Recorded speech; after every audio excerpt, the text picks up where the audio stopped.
Ladies and gentlemen, it is time. Grab a cold one, crank up the volume, and join the show.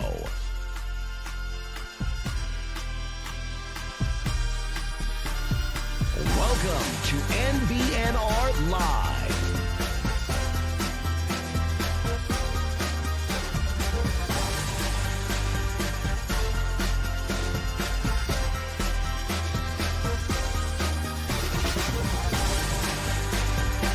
And here we go. It's no block, no rock.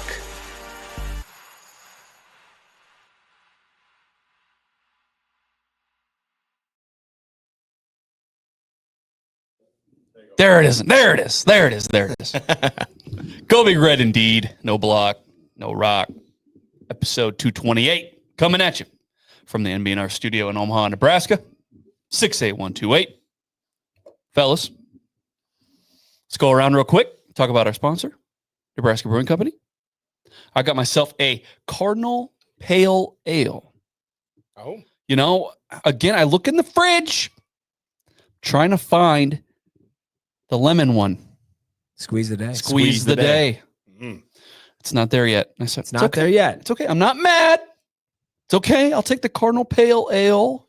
It's coming. Listen, it tastes good. It does the same, has the same effect on me.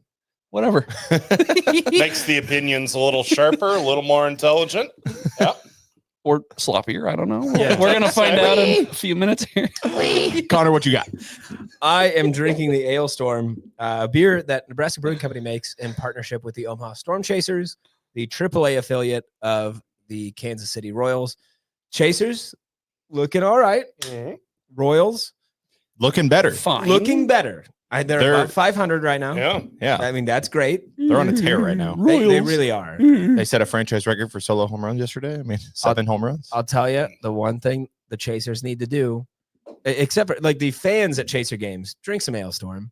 But the one thing the Chasers need to do is pull up Jack. Well, duh. It's time. Yep. Call It's him out. time. Oh, sadly, it's not their call. But boy, as good as he's been at the lower levels, I'd be very surprised if we don't see Jack in Omaha by the end of the year. I mean, they've got to give him a shot at. They want to give him a shot at AAA at least a little while, and then maybe start him here next year with the idea of bringing them up to Omaha by the middle, or bringing them up to Kansas City by the middle of next year. So I'd agree. Well, dare to dream.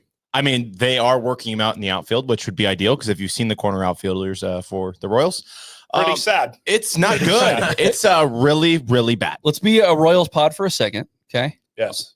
Well, hold on. I have The Cardinals fan is saying, let's be a Royals. Yeah, that's fine. That's okay. It's okay. I can handle some Royals talk for a little bit before I go crazy.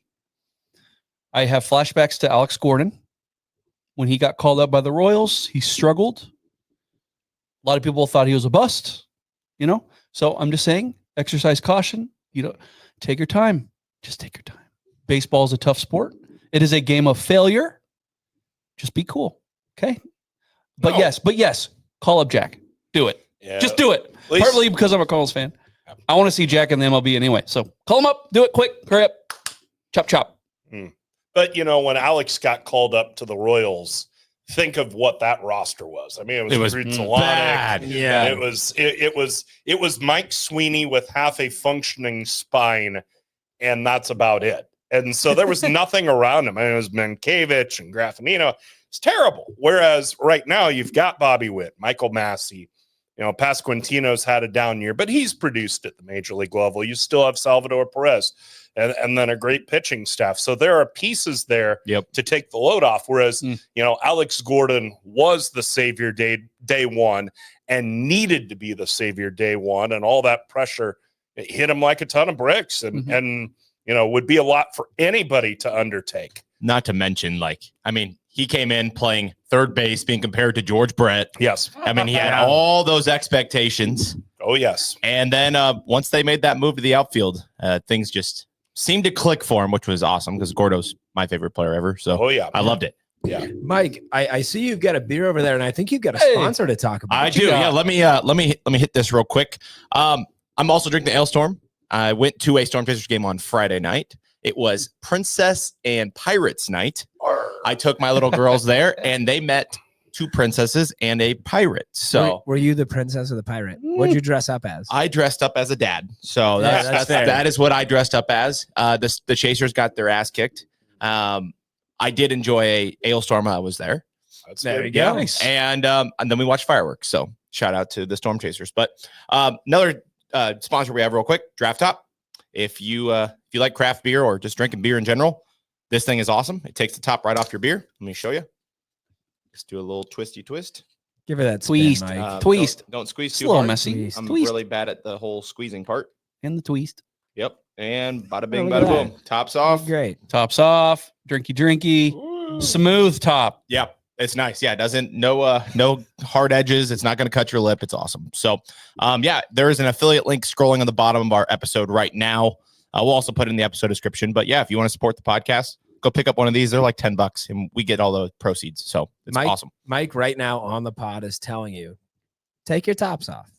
Yeah, it's fine. It's fine. Of your beers. It's encouraged here. Of your beers. Oh, the to be clear. beers. Yeah. Of the beers. Same thing. We don't know where you are. Hey, depending on where you are, it might be illegal. Why not both?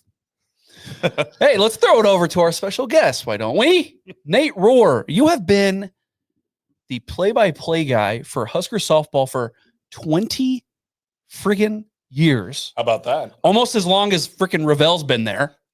Not quite. But Almost. close. Sure seems like it. Yeah. The public address announcer for Husker football. Mhm. So you're the voice that reverberates throughout the stadium. You're that guy. Yes. I was reading through everything that you have done and still do for that university. And like, I would just ask you to run through that, but it's impossible for me to sum up everything that you've done. Well, yeah, I was a public address announcer for hire. That's actually how I started with softball, and it was conference tournament week. I was a public address announcer in high school. And so when I enrolled at Nebraska, I worked in the athletic department. I was hoping I'd get a shot. And they had the opening come open for softball public address that spring. Mm-hmm. And at that time, the Pinnacle Sports Network, which became the Husker Sports Network and on, they broadcast only 12 softball games on the radio. They had 6 different guys do the games. The color announcer was the same.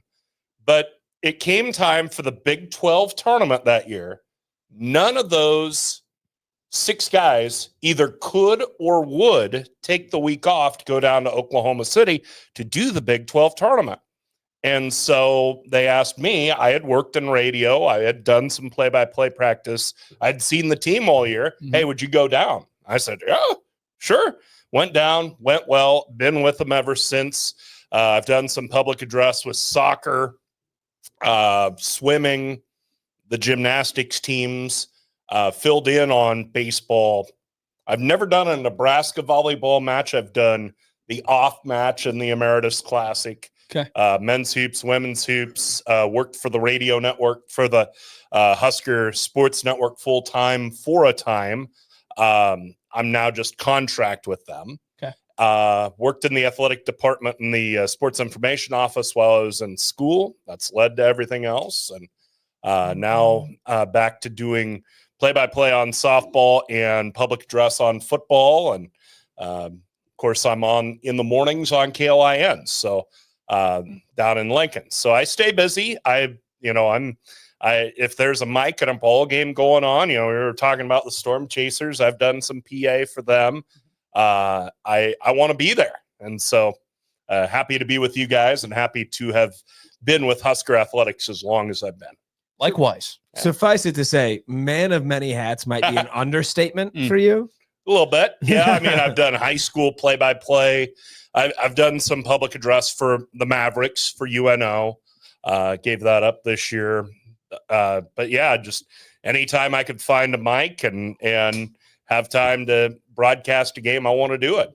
And I've been fortunate that I've been able to. And, it's all sprung from what I've done with softball. I was so fortunate. I mean, I've worked with other programs on campus and I've been treated well by everybody. Don't get me wrong.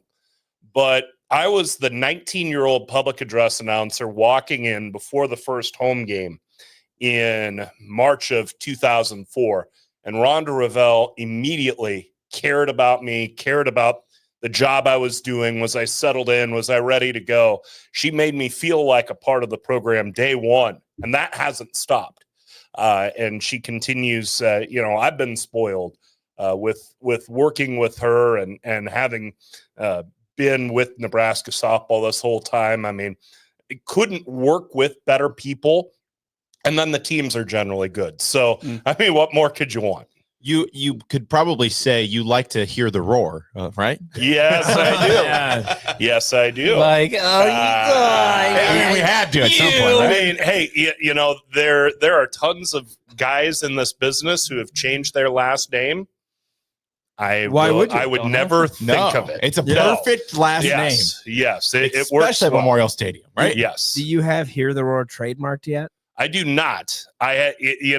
Roar of the crowd, I feel like at some point I need to file the paperwork. Yeah. So that's pretty good. That was my blog on Huskers.com back when people blogged, right? Right. But that's pretty good. One way or another, I got to file some paperwork. Love it. So I'm one of these guys that lives my life kind of just assuming that things happen at random, that we are just mere dots on this circling sphere in the middle of space, right? Mm-hmm. But we talk about your last name, and I'm like, you know what? Maybe there is a purpose to all this.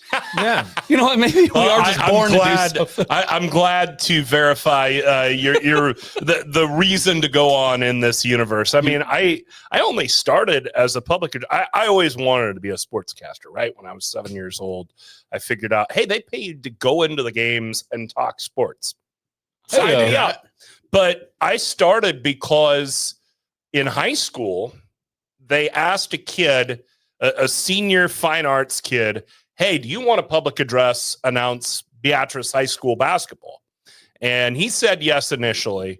And then he got to thinking, I don't want to do that. He starts asking around his show choir class. And my friend, Casey Lenneman, said, I don't want to do this, but I know somebody who does. He'd been subjected to years of my announcing video games and pickup basketball games and all that. And the show choir class was right before lunch. So we set it up at lunch. I talked to the kid. I got the sense, hey, he didn't really want this. And so that's how I started as a public address announcer was luck. So, I mean, you got to be ready, but you got to be lucky too. So, Sure. My question, you say since you were 7, Yes. it's a very specific age. Yes. That you knew you wanted to be a sportscaster. Was there a specific game or a specific announcer that you saw that was like an inspiration and why you wanted to do that? Sure. So my parents took me to my first Royals game. We were talking Royals earlier. Go Royals. Yeah, go Royals. June 1st, 1991. So I'm 6 years old. Royals Twins. The Royals lost. I should have gotten used to it. Surprise. Yeah, Right? especially in the 90s.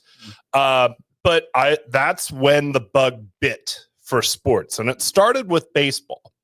And we came home from that game, and from thenceforward, I was listening to every game on the radio.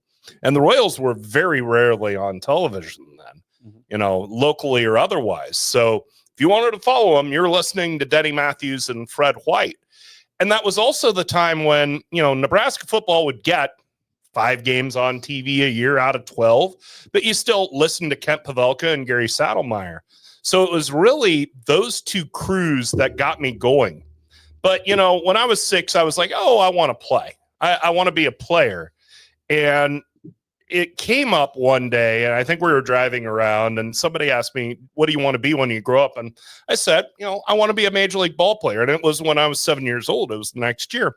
My mom knew how clumsy I was, how uncoordinated I was, how physically inept I was. Our moms must have known each other. Can you stop insulting yourself? Yeah, well, but God love her, because this is what mothers do.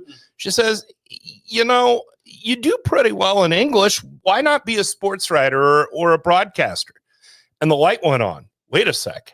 I listen to Denny Matthews and Fred White every night in the summer. They get to go to the games. I didn't know if they traveled with the team or not, but they get to go to all 162 games and get paid for it and get to go to all these stadiums. And so it was those two guys first, especially Fred White. And maybe you guys are old enough to remember Fred, and maybe you're not, but Denny still does Royals, and he's dry. There's a lot that's right about how he does a game, but he's a little dry. But Fred was the excitable one. He would get fired up when the Royals, in the rare instance in those days, when the Royals would do something well. And so he really clicked for me. Like Fred White was kind of my first idol. And then I realized, hey, the Royals are terrible, but the best college football program in the country is 45 minutes up the road from me, growing up in Beatrice and listening to Kent. And, Kent's passion just won me. Wow. And again, it wasn't quite the old days you hear about when, my dad or your dads would say, you could only watch the Oklahoma game and the Colorado game and the bowl game on TV. It wasn't quite that, but it was still, you were missing out on half the games. So you had to listen to Kent. You had to listen to Saddlemeyer, and I loved listening to those guys. And even the games you watched on TV, it's always fun to go back and listen to the radio call. I mean, I had the Fiesta Bowl VHS with Kent's call on it, and you know how you have a movie or a TV show or something that you just pop on for background noise. That was it for me growing up, and so. Kind of those two poles, Fred's kind of in the middle. Denny's over here, the straight-laced, meat and potatoes, and Kent's the passion guy. Those were the three guys that kind of led me into it and inspired me and continue to. I mean, I even though there are times where I go, Denny, for God's sakes, get excited. His knowledge of the X's and O's of baseball, such as they are, it's unmatched. And Kent does a good job of describing, but I think the biggest thing is just the passion and the connection and the understanding of what it means to be a Husker fan and what you as a Husker fan are thinking and feeling in that moment and integrating that into the call. I mean, I think of him, when he was talking as they knelt down the final minute of the Orange Bowl in 95. And he starts to go, he's talking about the celebration around the Orange Bowl Stadium. He's like, I wish I could describe it to you. You couldn't believe what's going on. Oh, wait, yes, you do, because you've been through this with us. He said something along those lines. I'm paraphrasing badly, but he understood what it meant to be a Husker fan and what you were feeling. And he put the soundtrack behind it that fit it perfectly. So that was kind of my inspiration and where it started. And from there, it's just gone on. I mean, I've drawn pretty deeply from Matt Coatney. I got to know him when I was in high school. Before I started out in radio and that, he had worked at KWBE, the radio station in Beatrice. And the Mudecas basketball tournament is in Beatrice. And back then they would have a broadcaster at one site, a broadcaster at the other site. Well, the sports director, Brian Cook, would be at one site. Coatney very often would be at the other. And I would board op those games, switching between the two sites. He came back. He would come back after the games, and him and Cook would sit around and BS, and I'd be a fly on the wall and soak it up. And I think he understood the passion that I had for it, and was very helpful to me growing up. I mean, when I was in school, I would sit in the C bleachers at Devaney with a tape recorder and do play-by-play of women's hoops, men's hoops, just as practice. And then he would listen, and there'd be pages of critique. Okay, you gave the score here. That's good. I like how you described that pass. You were a little behind on that three-pointer. She's from Poplar Grove, not Poplar Bluff. But just so helpful and was so important in advancing me. He also probably helped get me the job with the athletic department. Jeff Greesh, his color commentator, the women's hoops broadcaster, he his wife was my English teacher my freshman year. Huh. So they had a career day. I expressed my interest in being in the sports info office. And if I were smart, I would have sent him clips and stuff I'd written and all that.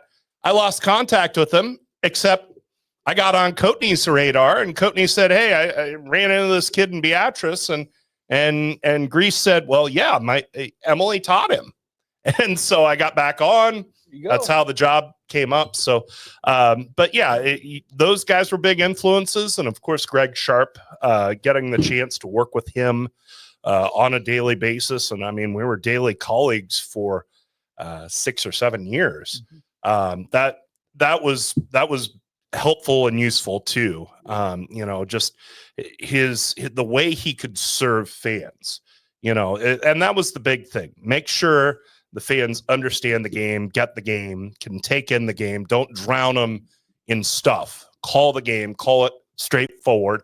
And the other part was he clicked in. I'm still surprised, and maybe I shouldn't because of his great talent and because he was really good, how quick he clicked in with the Husker fan base as the voice of K-State coming up to Lincoln. Mm-hmm. Outsider. Yeah, I mean, he was an outsider, but that was a talking point that lasted 2-3 weeks, right? And it was because it was so good, and it was because he's so genuinely connected with the Husker fan and reflect. I talk about Pavelka reflecting the passion of the Husker fan in the big moments, and Greg was, did a good job of doing that well early and often. And if you just flipped on the broadcast, it didn't take much imagination to go, okay, this is the Husker guy. Yeah. He's the voice of the Huskers. He wants the Huskers to win. And I think especially in the Nebraska market, that's really important. This isn't a pro market. We want to know that you care if Nebraska wins or loses. And we want to be able to flip on the radio and go, okay, you're our guy. You're bleeding with us here. Yeah. Well, and I've said many times, and I think us as a podcast, it's like, I'll never understand people that complain about like Gus Johnson or Joel Klatt. I'm like, why is the volume even above 1 on your TV? I don't get it. Yeah. Like, I turn on the radio because I like the bias. Yeah. And I maybe bias isn't the right word, but you go back to passion, and you're obviously going to have more intimate knowledge about the team that you cover. Right. And so, yeah, I want Greg Sharp, may he rest in peace. I want Kent Pavelka to go a little nuts with it and be pro Husker, because that's what we are. We're fans. We want that, that by that bias, I guess we can call it. I mean, and on the flip side, when something, when Shedeur Sanders hits a 50-yard touchdown pass, the last thing I want in the world is to hear somebody excited. I want them to hurt like me, Yeah. Because I mean, evil has triumphed over good. Yeah. And I want that reflected in the call. I mean, I try to match up, being a radio guy, I'll try to match up the video. I was especially trying to do this last weekend with when Nebraska softball was out at Washington. I stayed back for the Husker games, and Camden Cohn, who did a great job in filling in for me, I tried to match it up, and it's really tough now because everything's over the internet. But I tried to match it up, and it was close for a while. And I really wish you could hit the SAP button. Get an alternate audio feed. Yeah, I agree. And with that alternate audio feed matches up directly with the video. And I think that day's coming.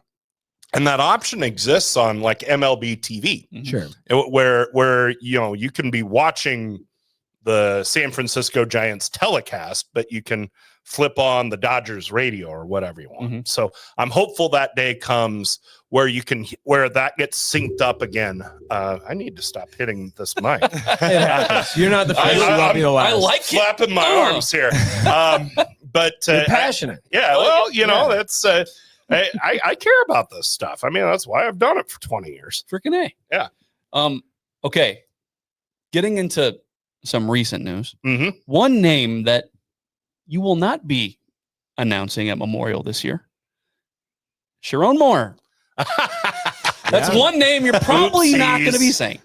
So Michigan self-imposes. He chooses. They are just able to choose 2 games, which I think is horseshit. which is just awesome. It's awesome. bizarre.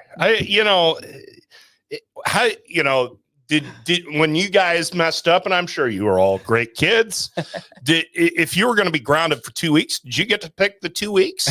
My dad would beat my ass and tell me what week I was going to be able to come back. It wasn't like, I don't get to choose when. No, it's you get to come back this week, and that was 4 weeks from now. He would tell you when you could get the lotion, Exactly. right?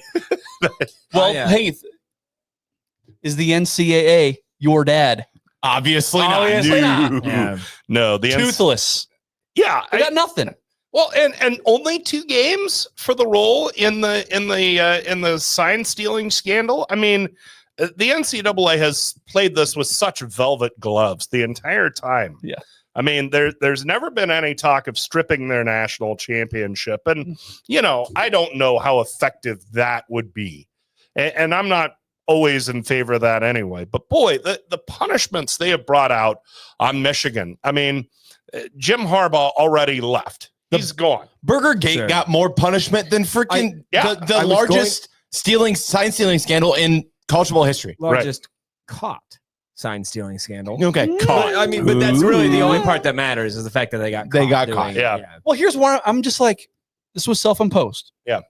So did you do something wrong or not? Like, I'm just confused because Michigan, they keep pleading their innocence here, right? We didn't do anything wrong with it. Everybody else was doing it. Everybody else was doing. So why are you self-imposing if you didn't do anything wrong? Like, I just make up your minds. I don't know. I'm just confused. I think Michigan is the show of good faith, right? Yeah.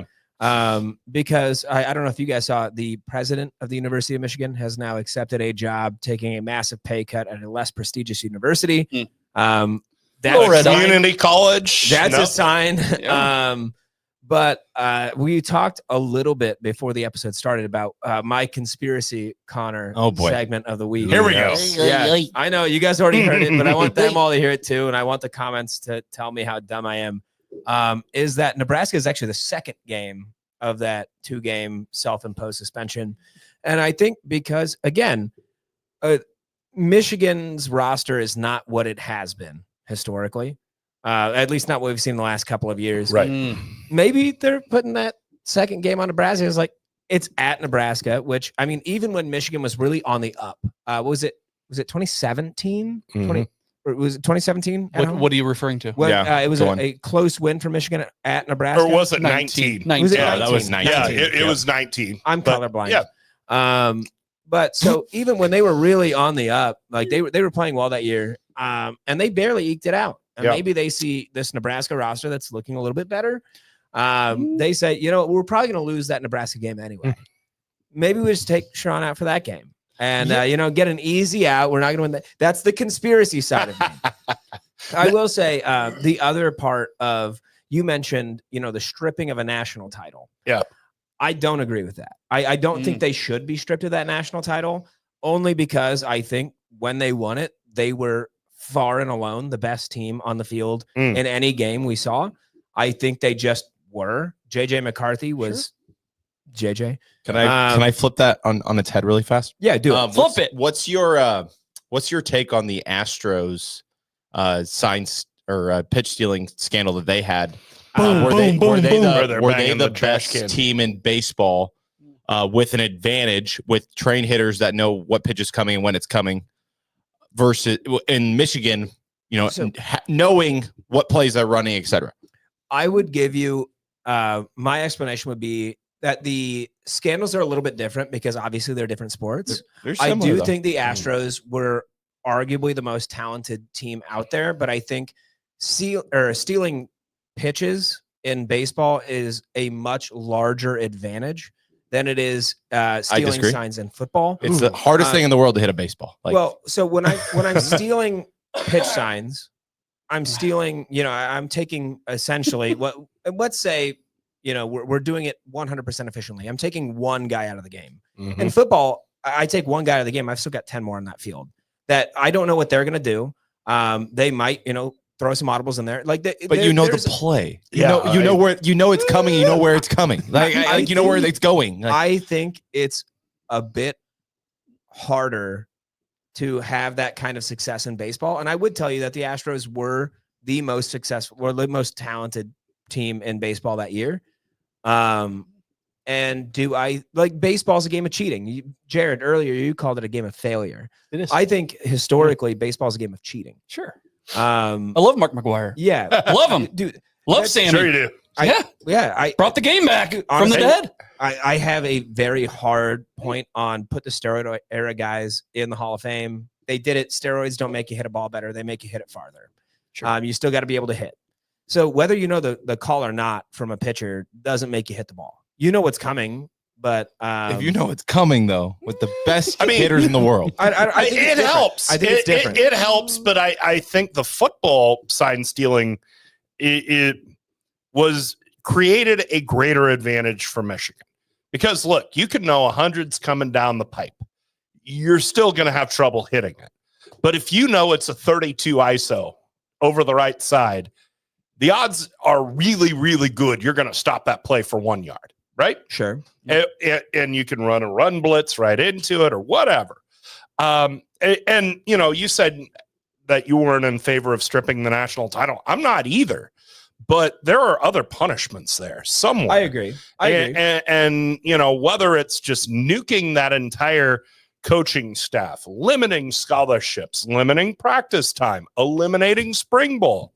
But the NCAA did none of that. And in so doing, and I'm not saying that some of those punishments wouldn't have been too hard. You take out spring ball. That's a lot. Honestly. But limit it, cut it in half. As something to say, hey, we don't approve of what happened there, and the juice isn't worth the squeeze. And the other part is Michigan moving the suspension to weeks 3 and 4. I think it's all about Sharrone Moore getting to coach at Oklahoma. That's where he went to school. 100%. Right. But again, if it's that important to you, why'd you cheat? There's got to be a cost paid. So, I'm sorry, like if you're the NCAA, wouldn't this be the perfect opportunity to say, Michigan, I see you, okay, and I see your self-imposed penalty, and I say no. Like, isn't this the perfect time to actually show that you have teeth? This is the perfect opportunity to go, you know what? No. That's not enough. You're not going to coach at Oklahoma. Enough. It's not enough. Right, because here's you're the out thing. the first 4. Am I too harsh to say 2-game NCAA delegates where those are? They say these are the 2 games. Then you can't just handpick like, oh, you're going to miss Ohio State or something like that. Yeah. I think they should be consecutive. Yeah. But I mean, we've seen how prolific this was. Am I too harsh to say 1 season of bowl ineligibility? Am I too harsh to say that? I mean, when you're talking about only 2 games, then yeah, you are being very harsh because they're self-imposing 2 games. Like I said, Jim Harbaugh got more for Burgergate. Yeah. Than the biggest sign stealing scandal in college football history. Like, what are we talking about? There's a game they played Maryland in 2023, right? 1-score game. Imagine if you knew the plays in that game. That decides a game. That decides a 1-score game. Sure. So are you saying 2 games is too much or too little? Too little. Okay. So okay, perfect. So what I'm asking is, am I too harsh to say 1 season of bowl ineligibility? Is that too much? I think because obviously this did, obviously we saw a lot of talent on the field, but this did help them get there. It did help them get a national championship. Is it too much to say, look, we're going to keep you out of it for 1 year? Is that CFP as well? Because yes, absolutely, bowl games don't really mean much anymore. Unless you're Nebraska. CFP. Let me ask you this, Connor. I'm going to throw it back. We like to flip things on their heads here. Painful. Yeah. You're proposing no bowl. Is that harsh? Now, and let me ask CFP. you. Yeah, so no chance of any postseason. No postseason play. Okay, now season ban. Now let me ask you this: would stripping the 23 national championship away be too harsh? If you're a Michigan fan, what would you rather want? The title. Exactly. Yep. Right. So here's where I'm at. It's like There's no consequences for anything. Like let's say the NCAA punishes Sherrone and says you cannot coach in this game and you can't do any prep. But you know what? What if Sherrone says, you know what? I'm gonna do it anyway. Yeah. Because why not? What are you really gonna do to me, NCAA? I'm just gonna do it anyway. What are you gonna do about it? He is going to do it anyways. Right. He's still gonna prep for these games, isn't he? Duh. Even though he's not supposed to, he's still gonna do it because why not? If I can respond to that, you ask, like, is stripping the title harder for a Michigan fan than a postseason ban? Big facts. More. I would tell you no, because every Michigan fan, you take that title away, you put the asterisk on it, right? Mm-hmm. Every Michigan fan is still going to tell you, well, we won that game. It's true. Hey, it's true. What you that's need their to do, only national title that they have, because 97 they don't actually have that one. So 97 come on now. some bullshit. We know that. But so like they can still come back to that asterisk and say, well, we still won that. This is a good comment. What you need It's to true. do, They would still claim it for what sure. you need to do is take away their ability to compete like that and compete in those areas. And that is going to dig at them even harder, because you can't take away that win. Like whether you take away what it is on the record books, they still saw it. Yeah, everybody saw it. Everybody still has T-shirts. Take away 100%. their ability to do it, So and that's going to hurt them much more. Justin said, well, no, because Ohio State lost bowl eligibility for tattoos. Yeah. Yes. Just flip the page to 2025, guys. We got kids making millions of dollars now. Yep. And Ohio State lost their bowl eligibility over tattoos. Yes. And some would argue that if you're in football and you know what play's coming, some people might argue that's a safety issue as well, right? I mean, look, if we're gonna try to be safe and we're gonna wear these Guardian helmets and all this bullshit, well, isn't knowing what your opponent's gonna do, that's kind of a safety issue? Sure. I mean, do I necessarily agree with that? No, but I'm saying if that's what it's seen that way. I mean, everything's a safety issue anyway. Why not? So, yeah. The whole sport's a safety issue. Let's be honest. Okay, and like just tying this back to Nebraska, some people are making this to be like an insult, right? Mhm. Because what Michigan is saying is we don't need Sherrone to be there. They didn't need Jim Harbaugh when they beat us. So. So I guess my question is for you guys. Yeah, maybe this is an insult, right? Yeah. Can Nebraska be the team to make Michigan pay for that? Mhm. Can you make them pay? That's my question. No, because he's going to do everything anyways. Because this is the self-imposed penalty is nothing. He's going to help with game prep. Oh, he won't be there physically, but we've got FaceTime. We've got everything. You got huddle and you got text messages. He's gonna be there. He's gonna help with game prep. It doesn't matter. Okay, but let's just assume he's not going to do any prep. Yeah, he's right. not going to be there. Let's just assume. Hold on. Oh, that's it. Wrong one. Normally, I prefer basketball. That one. I didn't even say it. Hold on. Welcome to Yeah. Wow, I don't know you're which just one. running through the I don't whole know board the there, Just brother. pushing buttons. There it is. Let's just imagine. But yeah, let's You know just they're labeled on the screen, right? They're not. If I don't have it on that screen. Mike, let's just imagine that Sharrone is away from the team. It's a fairy tale, Right? It's a fairy tale. It is. He's up in his cabin in Yeah. the peninsula. Yep. No, he's like Walter White. He's hiding out in a cabin far away. Wait, hold on. So Sharrone Moore is making meth in an RV. Is that what you just said? In his underwear. In his underwear. You heard it here first, folks. Breaking Hey, news. Hey, No, Breaking Bad. I Baby believe. Blue. Love the show. But no, let's just assume that he's not there. Can Nebraska be the team to make them pay for it? Come on. Who's the first? Fucking do it. We're week 2 of that. Who's week 1 of that suspension? It's some. Dude, It's Central Michigan. Yeah, it's a directional. Yep. Yeah. Yep. Make them pay. Make them pay. Yeah. Put it on the bulletin board if you have to. Yeah. Jeez. And Come Matt- on. And let's be clear, Matt's going to point that out. Hey, the head coach didn't think he needed to be here to help Michigan win this game. They did have to give a pound of flesh here, though. I mean, it's not like they could just sit him against Akron and Central Michigan or Sure. whoever their opener is. But, the Nebraska game carries value, but also it's not Oklahoma. And it's a ring. 2 games is too little. If you're saying I did something wrong here, it's got to be at least 4, doesn't it? I would agree with you. I think it's at least 4. Yeah. Sure. And it's just funny that it's Sherrone that's going to, I don't know, dude. This whole thing is just dumb to me. Well, It's and dumb. joke. That's my thing. Is that I don't know. Sherrone Moore is the sacrificial lamb, Yep. as it were, Sure. right? But was he the only one that was involved in this? No, Not even a absolutely not. little. And that's why we can't punish one man for the faults of an entire program.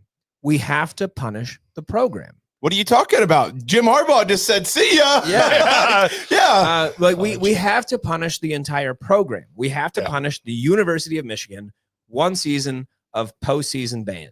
That's what has to happen. Michigan fans gonna hate that, but like, It's not going to happen. no, it's not going It's to worth happen. too much money to everybody. The NCAA is toothless, and they have been for years. Whether Like, we, they're not going to do anything. I mean, whether we like it or not, Michigan, they're a blue blood. Yep. They have a big fan base, even though they're fucking annoying. Then why the fuck aren't we cheating? We're a blue blood. Why aren't we cheating? Okay. Well, you know, Nebraska's been real stubborn about let's do it the right way. And you know, I think Nebraska historically and they've made as good a faith and effort as anybody to do it the right way. And you know, is it always perfect? No. But I think Nebraska has always been very stubborn about we are going to be as clean and do this the right way as much as possible. Now, again, that doesn't mean it's perfect. Doesn't mean they're perfect, but they've tried to do it the right way. Yeah, and I think, Matt Rule has been a big driver of that. Sure. Not that, previous coaches haven't been that way, but Matt Rule, you can see it not only in, how he operates the team, but in his recruiting as well. Yeah. Just a very genuine guy, likes to play it by the book. But like, if we're going to see, what is a very clear scandal, like a pretty big one. Yeah. And, we're going to let a team off that ultimately wins a national championship with a 2-game self-imposed punishment. Why the fuck are we not cheating? The ends. I just don't see why we wouldn't. Listen, this is just. There's no rules anymore. This is exactly. There's no rules. This is a clear case of the ends justify the means. So maybe we should cheat. Nate Rohr is not advocating for that. No, Nate I Rohr, do not want us to cheat. I want us to cheat Okay. as long as it results in wins. Now, if you're gonna cheat, you're gonna cheat, right? you better win. What did we get? Okay. What did we get got with last? Was it analysts? Yeah. Was that Jonathan Rutledge. And we Oh, sucked. yeah. And we sucked. So yeah, You're if you're gonna- gonna cheat, don't look like fools. Don't lose if you're gonna cheat. If you're gonna cheat, go all out. I mean, let's go back to the 90s. Let's start taking steroids again. Well, hey, maybe this is a good first step right here. Right? Troy Dannon getting named to the College Football Playoff Committee. honestly, I think go. that is a really good pick. I know I've got to talk with Dannon all of 10 words in my entire life. Hello, sir. Nice to College meet Football you. Playoff. Good luck. Please win. I actually There you just said I love you twice and then love you once. But no, I think Troy Dannon is an excellent pick for that committee because he seems to be just insanely level-headed. He knows ball. Yep. I think it's a great pick. And this hurts to say, I hope there's no bias to Nebraska, and I don't think there that will be a conversation. We want bias. Stop it. You can boo me. I've Come seen what on. makes you cheer. Don't be the guy who's like, I want everything to be fair. No, Me. First of all, I don't think anybody in this room expects Nebraska be in a playoff conversation this next year. Whoa. Well, You might. Yeah, okay. Calm down. Conversation. You want to hear the lion roar? Let's go. Let's listen. Yeah. Hey, it's how many games do you have to win to get in? 9. 10? 9? At least nine. Get 9 to make you an outsider, 10 to make you like a real player. Now, hey, this program needs to take a big step forward to do it. For sure. I'm not saying that at all. I'm not saying if they do what they did last year, they're nowhere near. But look, another year of Dylan Raiola, another year of an offensive coordinator. The schedule is favorable. It is. It It is is favorable. And no Sherrone Moore. Yeah. So you've got plenty of momentum going to that tougher back half. Mhm. Hey, I'm not saying they're going to be in, but I'm saying don't dismiss out of hand the idea that they'll at least be in the mix, because if they tighten some things up, they're going to be in the mix. Speaking of tightening things up, as you talk about that, my pants are tightening. Is that a tent? Normally, I prefer back. Oh, I didn't say normally. Well, I mean, it's the same kind of genre. It's the same genre. Yeah. There's an outside chance, of course. Who would have thought? Who would have thought Indiana? Who would have thought? Yep. Dare to dream, boys. Let's be real. I Nobody- called that preseason last year. You did, huh? I did. I must have You missed can- that. I missed that. We had to go back in the preseason Yo, episode because you guys I tried to missed it. skip me, and I had to yell that I said Indiana was going to beat us. We were at the Hurrdat Sports Bar for our live show. I remember that. Also, shout out Hurrdat Sports Bar for our we food love tonight. Yeah, I love her. Look at that pizza. Yeah, the pizza Delicious was great. pizza. Shout out Hurrdat Sports Bar. Mike, say what you. I know you. Are you itching to say this? Well, he just literally just trying to say, "Oh, I called Indiana being that Yeah, Cinderella." Is pretty much what he was gonna say. Mike, there's No, a he word. said who called that, and I said me. You called them beating Nebraska, not winning 10 games. That's correct. Come on now. I just said I called them beating Nebraska. That's all okay, I said. fine. Fine. I thought you meant this. No, that No, I never thought he was Cinderella kind of was walking gonna do both that. lines for a second there. Nah, no. You were trying. He talked out Don't both put sides of words his in my mouth. mouth there, No, Michael. you talked out both sides of your mouth, actually. Sneaky Michael, I see you. Mike, since we're talking about the current football team, 2025, Mhm. you had a specific topic. Yeah, I thought it'd be kind of fun. We'll start with Nate on this, but you know, I was reading some Twitter today, and I was like, okay, somebody was talking about offensive line, and I was like, okay, I think there's gonna be a good position battle at offensive line. I think tackle positions, guard positions. I think there's gonna be some position battles. Is there a particular position battle that you're looking forward to, or that has your interest? I'm going to say right tackle, probably, or one of the tackle spots, I should say. I mean, you figure Pritchett's going to slot right in. I think he'll play left. Yeah, he'll play. So if you assume he plays left, you know, that right tackle spot, Turner, first off, who's healthy and who's at 100%? Right. I mean, Turner Corcoran would be a possibility there, but he's had an injury history. Teddy Prohaska has had a lengthy injury history. And Gunnar Gatula sat out the spring with an injury. So there are enough unknowns there, but if that can come together, that can be a pretty good unit. I mean, you feel like the additions from the portal were really good. I mean, just, Rocco Spindler is exciting. When's the last time you got excited about an offensive guard? Offensive guard transfer. Mm-hmm. And, Justin Evans will be interesting to see how well he plugs in at center, but I think he can do it. I think he can be pretty good. So you feel like if you can nail down your other offensive tackle, I know there's some questions about Pritchett, especially in his pass blocking. If you can figure out that right tackle, all of a sudden that's a pretty good offensive line that moves forward your running game, because now you have your running back in Emmett Johnson, and that can advance Raiola all the more. So, I'll say right tackle for now. Okay.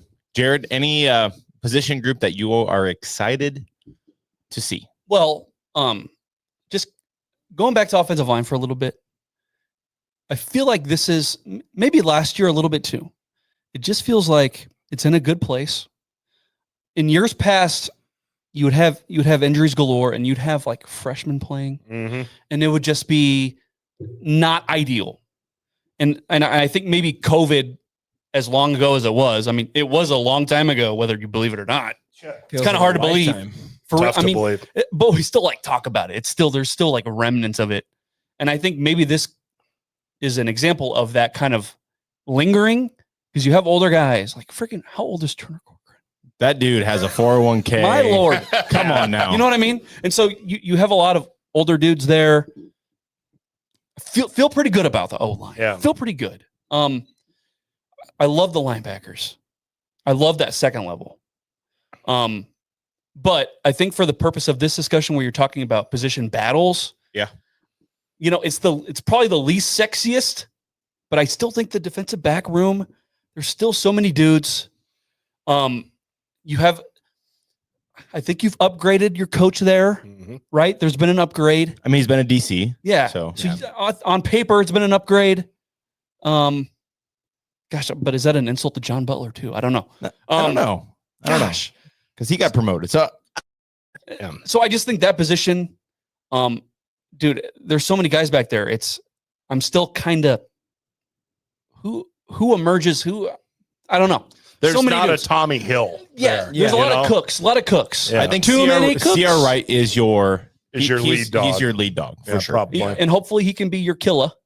Okay, not your dog. I'm sick of dog. Can you be a killer? You know, Tommy Hill, we called him a dog for a little bit, and then some things happened. So can Stubbed Sierra, his toe. you know, look, Nate, I don't, you know, maybe you know some things. I don't know. It ended not on a good note for him, and it backfired in a few games where, gosh, you know, we really have to play him. He says he's healthy, but what do you know? Illinois' first play, anyway. Yeah, he wasn't 100%. Definitely not. Connor, you Nowhere got a position battle that you're looking forward to. So I kind of have a cop-out answer here. Okay. And I don't mean it to be, but obviously we're looking at a lot of different groups where that's going to happen. What I want to see is how close the battles are, because Jared just mentioned we've dealt with a lot of injuries over the last couple of seasons.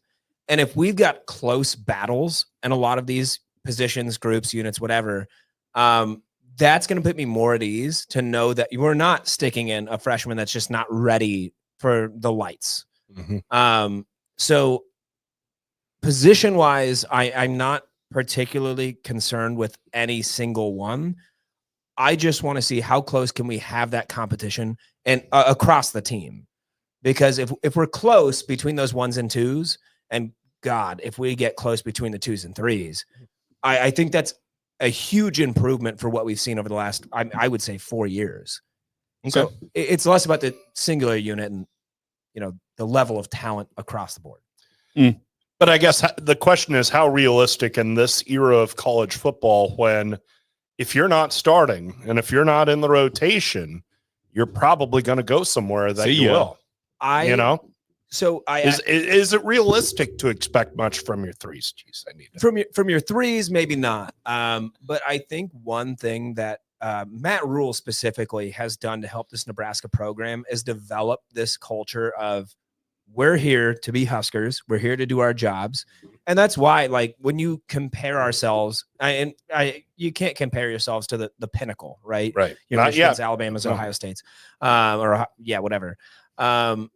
We've seen fewer transfers because I feel like our guys are bought in. You are going to see that. You got a guy at a 3 that's like, I can go be a 2 over here. You're going to see that. And I think that's just the nature of this era.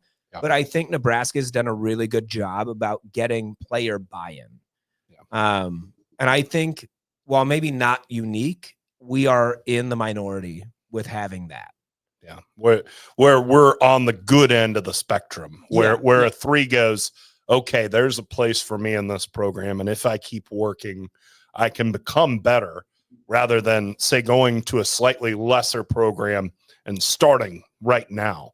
And Matt Rule has talked often about, hey, if you want to get developed, Nebraska's the place in terms of strength, nutrition, recovery. You're going to be the best you can be, whatever that looks like.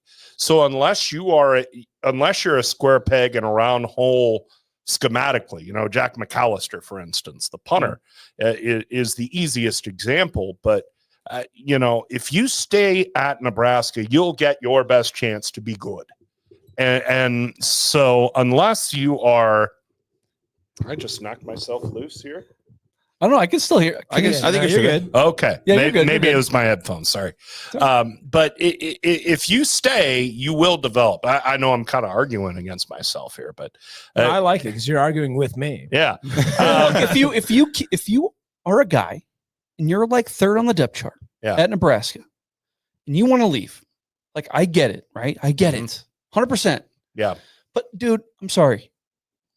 If you can't make it here with all the resources we've got, where are you going to go? Well, and we see where are you going to go? Yeah, you're going to go to a directional, right? Mountain West, something like that. And again, that's cool. Like, listen, if you've watched the draft, you got players from all over being drafted, man. If you're good enough, they will find you. No stone unturned. You got scouts, you got video, we got everything. And so if you're good enough, you will get drafted. But then again, if you are a 3 at Nebraska and you want to leave, it's like you're going to go to a lower level school. Like it is what it is. I'm sorry. So, which might be it's cool for you. Good. Yeah. But you're not. It's not going to be in Nebraska where you have literally everything at your feet. Everything. Like you're a spoiled child here. There is, which some people might argue is why maybe we're not as successful as some other places because you're spoiled here. There is one word that has been repeated a number of times now that I'm not changing the subject, but I want to connect it to it. We recently got a commitment from a quarterback, Trey Taylor. Indeed. Heard about him. Trey Taylor. I did not love how he went about his announcement. He issued his apology. And it's kind of cringe, but I kind of liked it. I don't really love how he went about it. But oh my god, what was one of the first, I loved it. Boomer. What was one of the first things that Trey Taylor, aside from the coaches, what was one of the first things that Trey Taylor mentioned in his decision? Facilities. Yeah. You want to get good? We've got a great weight program. We have insane facilities. Like we can make you good. Mm-hmm. If you're a third stringer now, but let's say you're a third stringer and by your sophomore year, you've worked your way to second string.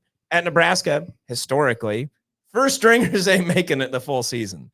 It's just not something we're used to. True. Well, and not hardly anywhere anymore. Right. I mean, 12, especially in the brave new world of college football, where if you do make it to the playoff, you're talking 14 games, 15 games. That's a lot of guys, and so you need depth. And if you're a younger guy, it might be worth your while to stick it out here a while. I agree. I totally agree. Back to position battles. I will say, okay, Trey Taylor, along with anybody else that is going to commit to Nebraska now or in the future, they love Nebraska for the word. It's the word you're looking for is called resources.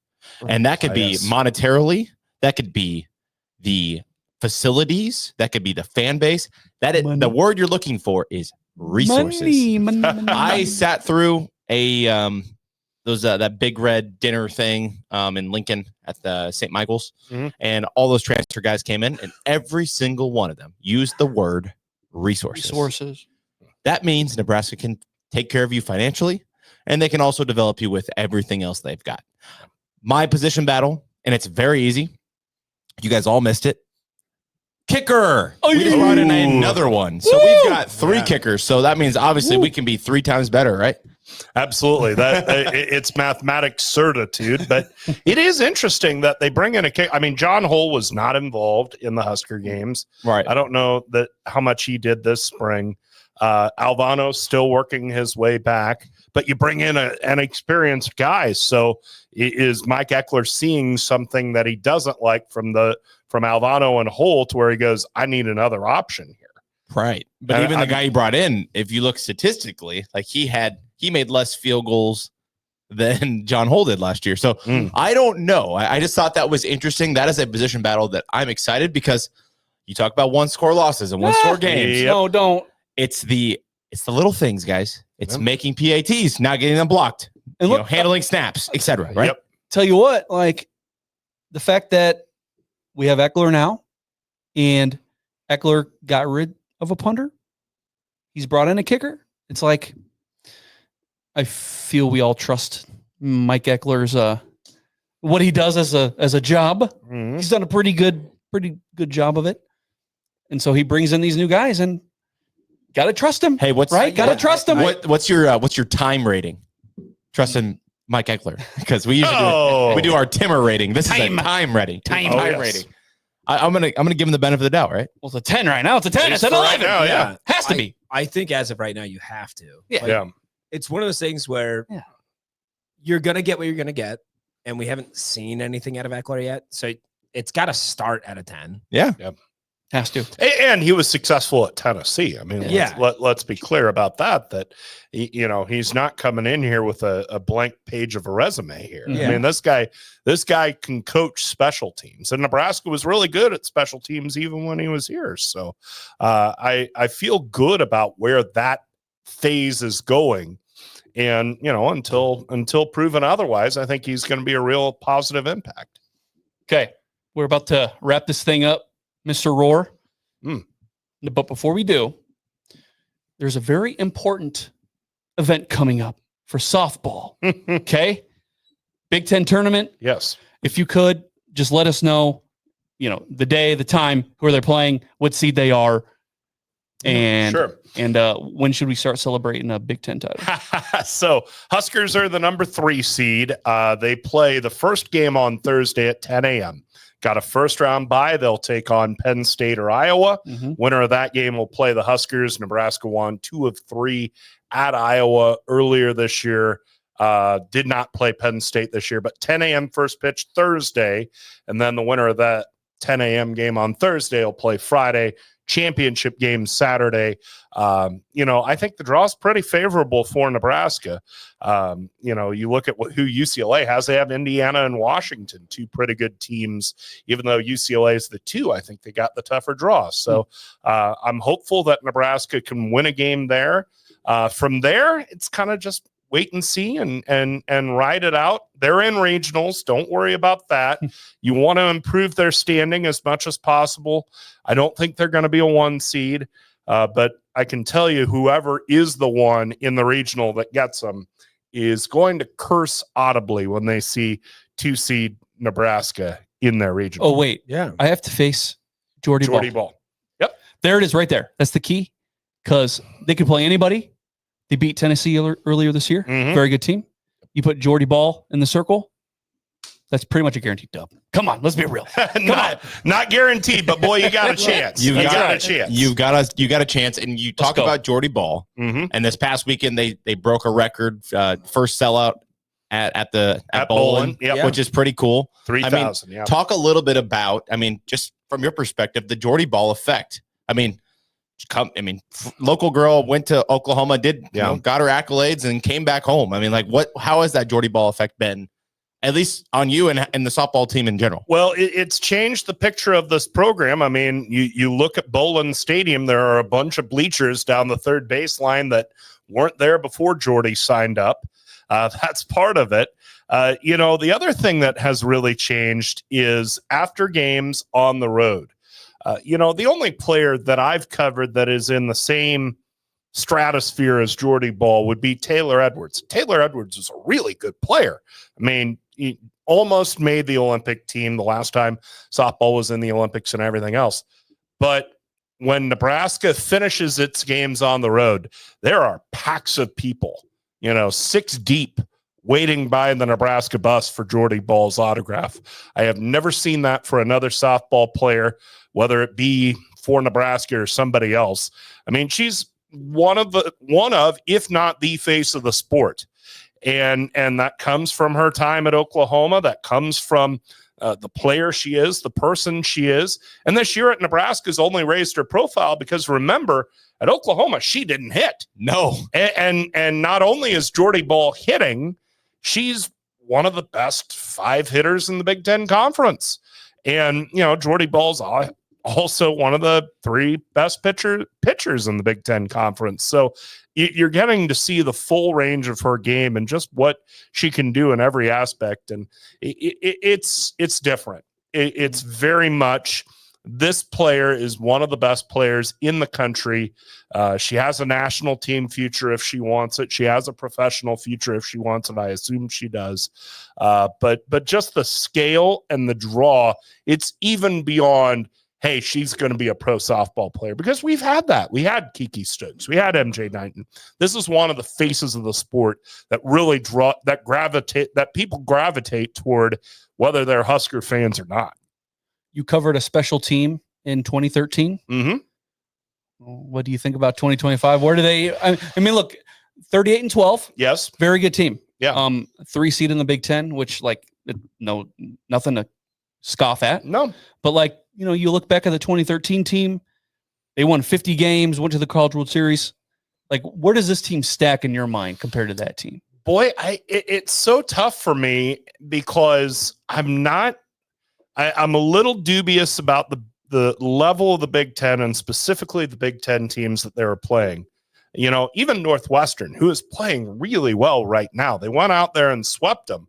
But that was kind of the nadir of their season when Nebraska went in there, swept them out of their home building, and dominated the series. But Nebraska didn't play Oregon. They played one non-conference game in February against UCLA and lost it, got run ruled. Whereas that 2013 team had a resume coming into even regionals. I mean, they ended up hosting regionals. They had beaten number one and undefeated Oklahoma, a team that until the last couple Oklahoma teams for Patty Gasso the last couple of years, I thought that 2013 team was the best team I'd ever seen. And they ended up winning a national championship. Nebraska beat a Michigan team 2 out of 3 that went to the Women's College World Series. And Nebraska just hasn't seen that level of team in some time, which is why I'm a little reluctant to say that this team is as good as the 2013 team. And yet, I feel like the lineup's deeper. The real key is, what do you get out of pitchers other than Jordy Bahl? Kylie McGee pitched pretty well on Saturday. And Lauren and Hannah Kamenson, Hannah has been intermittently pretty good for Nebraska. If they can get a win at regionals out of a combination of McGee and Kamenson, they have a chance to get through a regional. Because I think it will be really tough for Jordy Bahl to win 3 games in 3 days at regionals. But if you can get one win out of McGee and Kamenson, 2 wins from Jordy Bahl at regionals, I think she can do that. So that's the real key. What do you get out of that second spot?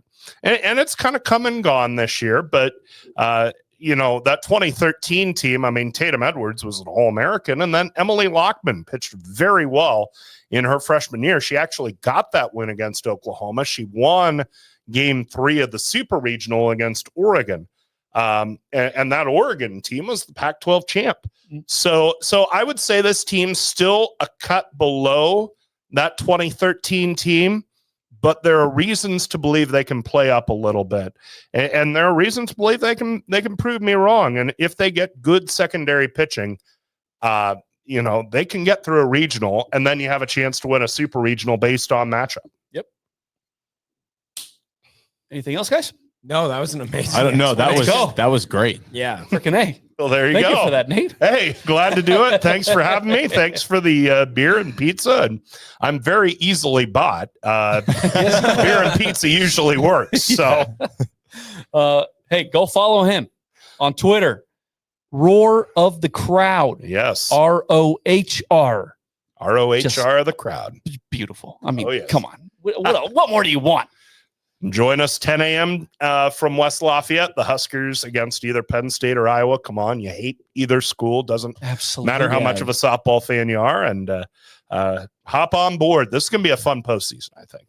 I hope it's Iowa. Yeah, bring on. I hate Iowa a little bit more than Penn State. I bet that. You know I'm what I mean? fine with that. Yeah. Bring it on. All right. Fuck Iowa.